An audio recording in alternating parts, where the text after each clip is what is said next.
Hello everyone. शिक्षा संकल्प IAS PCS group में आप लोगों का स्वागत है। मैं शिक्षा संकल्प का फाउंडर नंदकिशोर। आप लोगों को अपनी टीम से मैं परिचय करा दूं तो मेरा नाम नंदकिशोर है।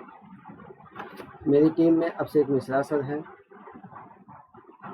मेरी टीम में अभिषेक मिश्रा सर हैं, राकेश ठाकुर सर हैं, ब्रजेंद्र सिंह सर हैं, सचिन मित्तल सर हैं, भानु प्रताप सर हैं, आशीष कुमार सर हैं। ये मेरा व्हाट्सएप नंबर है 8860792973। ये मेरा टेलीग्राम आईडी है नंद यूपीएससी सीएससी हिंदी। इससे भी आप जुड़ सकते हैं। इस समय हम जो है भारत में यूरोपीय कंपनियों का आगमन पढ़ रहे हैं। तो यूरोपीय कंपनियों में हमने पुर्तगालियों को देख लिया है। पुर्तगालियों कैसे जो है पुर्तगाली यहाँ पर आए हैं, पुर्तगालियों को देखा है। फिर उसके बाद हमने डचों को देखा है, फिर अंग्रेजों को देखा है। कहाँ कहाँ पे इनकी बस्तियाँ बसी है। पुर्तगालियों को पूरा कंप्लीट मैंने करा दिया है, डच पूरा कंप्लीट करा दिया, अंग्रेजों को भी पूरा कंप्लीट करवा दिया है। अब हम जो है फ्रांसीसियों का आगमन देखेंगे। फ्रांसीसियों के आगमन में आप देखेंगे कि एक महत्वपूर्ण शक्ति है जो भारत में आती है और इसका जो है संघर्ष होता है अंग्रेजों से। लेकिन वो कैसे आती है, इस कंपनी का नेचर क्या है, ये सारा चीज़ आपको जो है देख के चलना पड़ेगा। तो आप जानते हैं, अगर आप जो है यूरोप की स्थिति देखें तो फ्रांस को अगर आप देखेंगे तो फ्रांस क्या है, इंग्लैंड से एकदम अलग है। लेकिन क्या है हो रहा है कि जो फ्रांस का जो राजनीतिक व्यवस्था है वहाँ पे लंबे समय तक जो है कि राजतंत्र रहा है, राजतंत्र। और राजतंत्र रहने की वजह से यहाँ पे क्या रहा है कि यहाँ पे निरंकुश शासक रहे हैं, निरंकुश शासक। और ये जो निरंकुश शासक रहे हैं, ये फ्रांस की अगर मैं कंडीशन की बात करूं तो इन्होंने कभी भी जो है कि व्यापार और वाणिज्य पे उतना ध्यान नहीं दिया, व्यापार एवं वाणिज्य पे ध्यान नहीं दिया। बल्कि क्या है, ये अपने भोग विलास में जो है डूबे रहते थे। ये निरंकुश शासक भोग विलास में डूबे रहते थे। फ्रांस की स्थिति काफ़ी डावाडोल हो गई थी। और यहाँ पे आप देखेंगे कि पुनर्जागरण का भी अभाव रहा है, भोग विलास में ये लोग डूबे रहे हैं। साथ ही साथ यहाँ पे जो पुनर्जागरण हुआ था यूरोप में, उसका भी अभाव रहा है। साथ ही साथ वैज्ञानिक दृष्टिकोण का भी अभाव रहा है, वैज्ञानिक दृष्टिकोण का भी अभाव रहा है। तो ये सारी चीज़ आप देख के चलिएगा। फ्रांस में क्या है, एक तो राजतंत्र है, निरंकुश शासन व्यवस्था है। ये लोग व्यापार और वाणिज्य पे उतना ध्यान नहीं दे रहे हैं। बाद में जो है कि ये जो निरंकुश शासक है, ये भोग विलास में डूबे हुए हैं। पुनर्जागरण का यहाँ पे अभाव है, वैज्ञानिक दृष्टिकोण का भी अभाव है। लेकिन आप देखेंगे कि यहाँ पे एक शासक हुआ है हेनरी चतुर्थ, हेनरी फोर्थ। और ये जो हेनरी फोर्थ शासक हुआ है, इसके समय में कुछ योग्य मंत्री हुए हैं जिसका नाम है आपका रिस्नु और कोलबार्ड। ये दोनों योग्य मंत्री रहे हैं और इन्होंने जो है कि कुछ आर्थिक सुधार करने का प्रयास किया। तो एक छोटी सी बात है, बस इतना याद रखिएगा। फ्रांस में क्या रहा है, फ्रांस में राजतंत्र रहा है, निरंकुश शासक का बोलबाला रहा है। यहाँ के शासक भोग विलास में डूबे रहते थे। यहाँ के शासकों ने व्यापार और वाणिज्य पे उतना ज़्यादा ध्यान नहीं दिया है। यहाँ पे फ्रांस में पुनर्जागरण और वैज्ञानिक दृष्टिकोण का अभाव रहा है। यहाँ का एक शासक हुआ है हेनरी चतुर्थ। उसके समय में आप देखेंगे कि थोड़ा सा जो है कि आर्थिक सुधार की बात की गई है, क्योंकि कुछ योग्य मंत्री मिल गए थे, रिस्लू और कोलबार्ड। और आप देखेंगे कि इन्हीं के प्रयासों से ये जो कोलबर्ट है और रिस्लू, इन्हीं के प्रयासों से 1664 ईस्वी में फ्रांसीसी ईस्ट इंडिया कंपनी की स्थापना हुई है।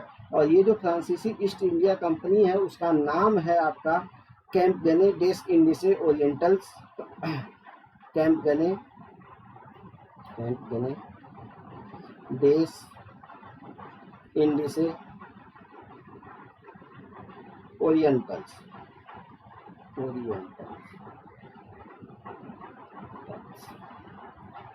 ठीक है। ये कंपनी कब बनी है, 1664 ईस्वी में कोलबार्ड के नेतृत्व में बनी है, इसके प्रयासों से बनी है। और क्योंकि इसने जो है कि आर्थिक सुधार के लिए काफ़ी प्रयास किया है, तो इसके युग को कोलबार्डवाद भी कहते हैं, ठीक है ना। इसको कोलबार्डवाद की भी संज्ञा दी जाती है इसके समय को। और ये जो कंपनी बनी है, आपका देखेंगे कैंपेने डेस इंडिसे ओरिएंटल्स कंपनी जो बनी है, ये सरकारी प्रयासों से बनी है और सरकार ने इसमें पैसा लगाया है। ठीक है। सरकारी प्रयासों से बनी है, सरकार ने पैसा लगाया है, तो ये कैसा उपक्रम है? सरकारी उपक्रम। यानी जो है कि यहाँ पे जो निदेशक वगैरह नियुक्त किए जाएंगे, कौन नियुक्त करेगा? सरकार नियुक्त करेगी। ठीक है। और उसमें जो है सरकार ने क्या किया, अपना जो है कि एक संविदा जारी की कंपनी को जो है कि बनाने के लिए। उसने कहा कि इतने लीवर की पूंजी लगेगी, लेकिन सरकार जब उतनी पूंजी नहीं जुटा पाई तो उसने अपने जेब से पैसा लगाया और क्या किया कि इस कंपनी की स्थापना की। और बाद में जो है कि जब ये कंपनी बन जाती है तो कंपनी बनने के बाद यहाँ पे जो गवर्नर नियुक्त होते हैं उसको डायरेक्टर जनरल कहा जाता था। Director general. और ये जो डायरेक्टर जनरल होते थे इसकी नियुक्ति कौन करता था? तो सरकार करती थी।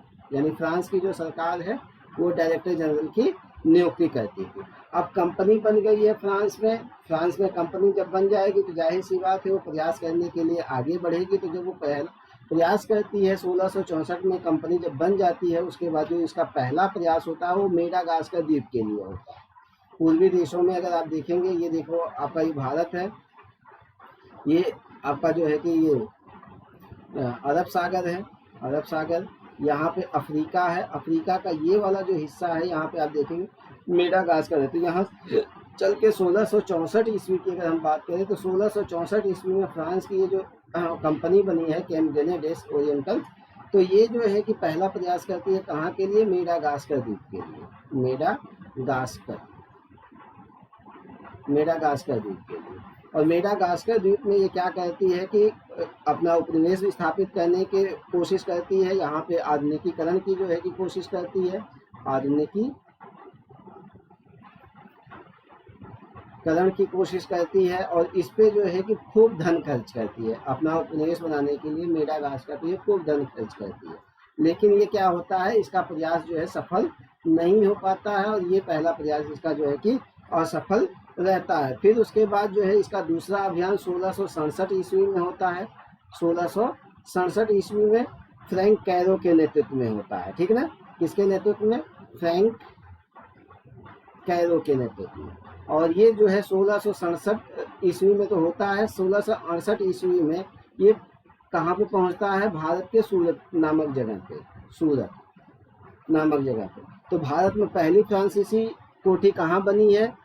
तो भारत में पहली फ्रांसीसी कोठी सूरत में बनी है। कब? 1668 ईस्वी में भारत में पहली फ्रांसीसी कोठी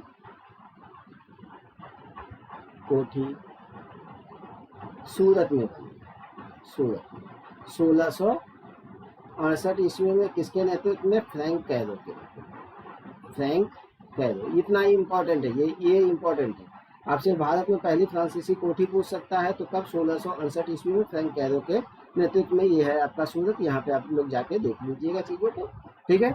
फिर उसके बाद दूसरी कोठी इनकी बनती है मछलीपट्टनम में, यहाँ पे आंध्र प्रदेश में 1669 ईस्वी में।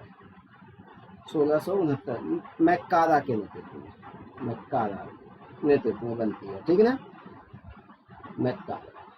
मैक्कारा के।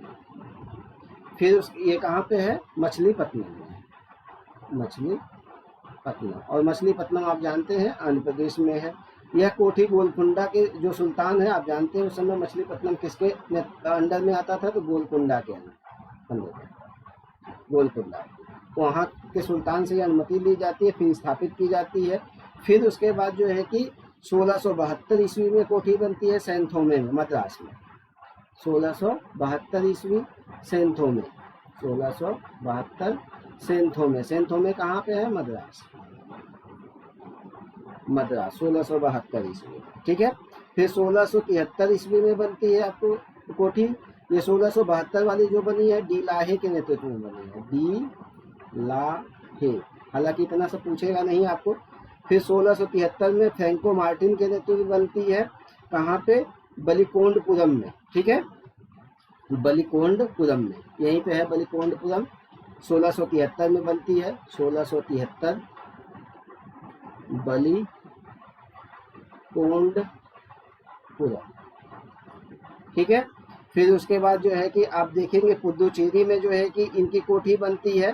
ठीक है, पुदुचेरी में ये जो बलिकोंडपुरम की है कोठी, ये जो है पुदुचेरी में भी जो है यहीं पे पुदुचेरी यहीं पे है आपका, और यहीं पे जो है पुदुचेरी की नींव भी डाली जाती है, ठीक है ना। क्योंकि बलिकोंडपुरम से जो है कि क्या है, एक गांव लिया जाता है और वहीं पे जो है 1673 ईस्वी में ही पुदुचेरी की नींव डाली जाती है, पुदुचेरी की नींव डाली जाती है, ठीक है। तो पुदुचेरी की नींव किसने डाली है? पुदुचेरी की नींव जो है फ्रांसीसियों ने डाली है। ये जो है कहाँ पे पड़ती है? ये आपका जो है कि बलिकोंडपुरम में है, और ये जो है आपका फ्रैंको मार्टिन के नेतृत्व में पुदुचेरी की नींव पड़ती है, फ्रैंको मार्टिन, ठीक है। पांडिचेरी में एक किलाबंद कोठी स्थापित करने में लेस्पिने ने अपनी भूमिका निभाई थी। भारत में पांडिचेरी फ्रांसीसियों का एक प्रमुख बस्ती रही है। फ्रैंको मार्टिन जो है कि ये कहता था जैसा समझो वैसा जो है करो। फ्रैंको मार्टिन किसके लिए जाना जाता था? जैसा समझो वैसा करो, यानी जैसे आपको अच्छा लगता है अपना जो है व्यापार बढ़ाने के लिए वैसा आपको करना है, यानी वो खुला जो है कि ऑफर देता था अपने जो है कि लोगों के, ठीक है ना। जैसा समझो वैसा करो की नीति के लिए अपना जाना, वैसा करो की नीति के लिए जाना जाता है। फिर आप देखेंगे 1674 में मार्टिन को जो है क्या किया गया? पांडिचेरी का गवर्नर बनाया गया। फिर आप जाते हैं 1674 ईस्वी में, अब बंगाल की तरफ आप लोग बढ़िए। 1674 ये बंगाल है आपका। यहाँ पे पहली कोठी इनकी बनती है चंद्रनगर में। फ्रांसीसियों की प्रमुख बस्ती है, प्रमुख कोठी है कहाँ पे? बंगाल में, चंद्रनगर में। और वहाँ पे शाइस्ता खां था, उसके द्वारा जो है कि क्या किया गया कि थोड़ी सी भूमि ली गई चंद्रनगर में और वहाँ पे अपनी कोठियाँ बनाई गई। अब देखोगे कि अब ये जो फ्रांसीसी भी है, फ्रांसीसी आ चुके हैं यहाँ पे भारत में, जगह जगह अपनी कोठियाँ ये बसा रहे हैं। फिर उसके बाद जो है कि आप जानते हैं कि शुरू में अंग्रेज और डच ये दोनों जो है कि मित्र थे, और क्योंकि अंग्रेज जो है डचों का समर्थन कर रहे हैं और डच क्या कर रहे हैं? फ्रांसीसियों से संघर्ष कर रहे हैं, ठीक है। शुरू में फ्रांसीसियों और डचों में आपस में संघर्ष होता है, और ये संघर्ष जो है आप जानते हैं कि इसी संघर्ष से डचों ने क्या किया है कि फ्रांसीसियों से पांडिचेरी छीन लिया था 1698 ईस्वी में। 1698 ईस्वी में डचों ने क्या किया? फ्रांसीसियों से पांडिचेरी छीन लिया। बाद में हालांकि जो है रिजविक की संधि के द्वारा डचों ने क्या किया है कि पांडिचेरी को वापस कर दिया है। एक समझौता हुआ था फ्रांसीसियों और डचों के बीच में, और डचों ने क्या किया? जो पांडिचेरी छीना था फ्रांसीसियों से उनको वापस कर दिया है। फिर आ जाते हैं 1720 से 1742 के समय में। 1720 से 1742 का समय है। ये क्या है? 1720 से 42 का समय, इसमें जो है कि क्या होता है कि पांडिचेरी की समृद्धि पुनः लौटाने का प्रयास किया जाता है, और यहाँ पे पीसी लीनो और डेमोस क्या करते हैं? काफी प्रयास करते हैं। 1720 से 1742 पांडिचेरी चूंकि इनके मुख्य केंद्र है किसका? फ्रांसीसियों का, तो यहाँ पे वो काफी प्रयास करते हैं कि यहाँ पे उनकी बस्तियां जो है सुदृढ़ रहे। फिर उसके बाद 1721 में मॉरिशस में, 1721 में मॉरिशस नाम सुने होंगे, वर्तमान समय में यहाँ पे भोजपुरी भाषा बोली जाती है। 1724 ईस्वी में मालाबार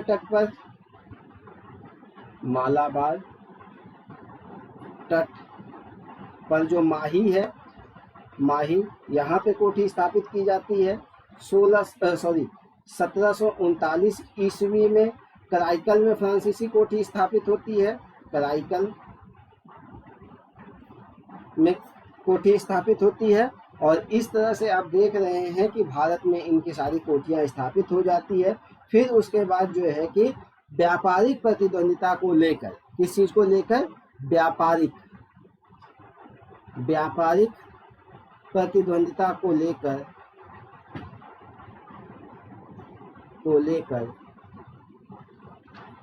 अंग्रेजों और फ्रांसीसियों के बीच संघर्ष होता है।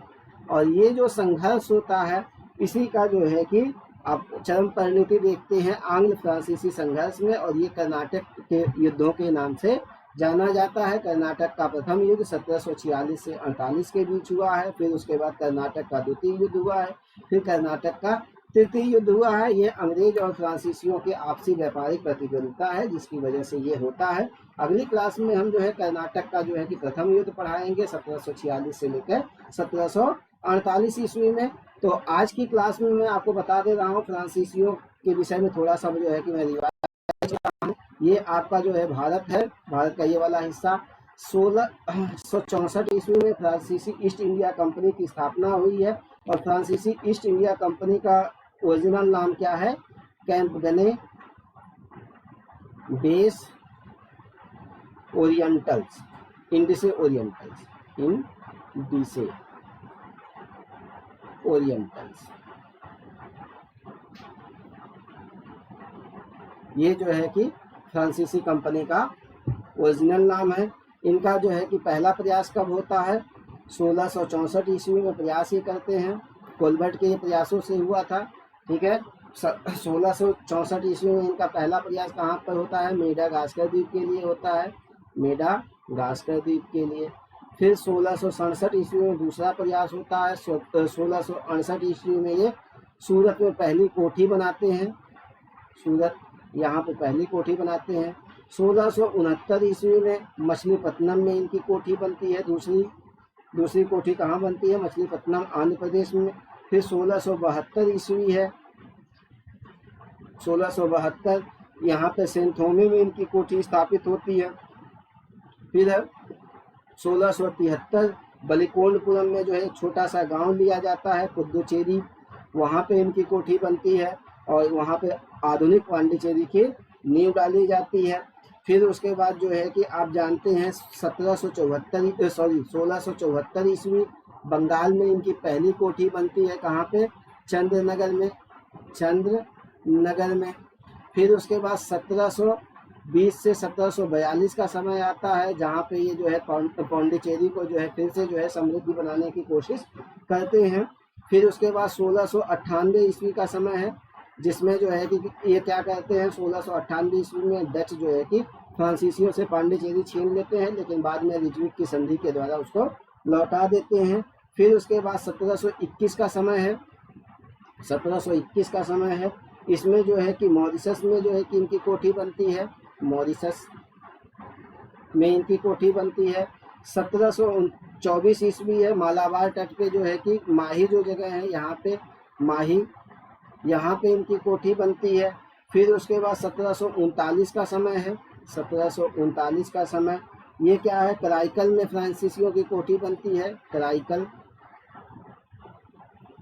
और इस प्रकार से आप देखते हैं कि इनका जो है कि जो आपका व्यापारिक संगठन है ये पूरी तरह से पूरा हो चुका था अंग्रेजों का 1740 ईस्वी में, लेकिन बाद में जो है कि क्या होता है? व्यापारिक प्रतिद्वंदिता के चलते, व्यापारिक प्रतिद्वंदिता के चलते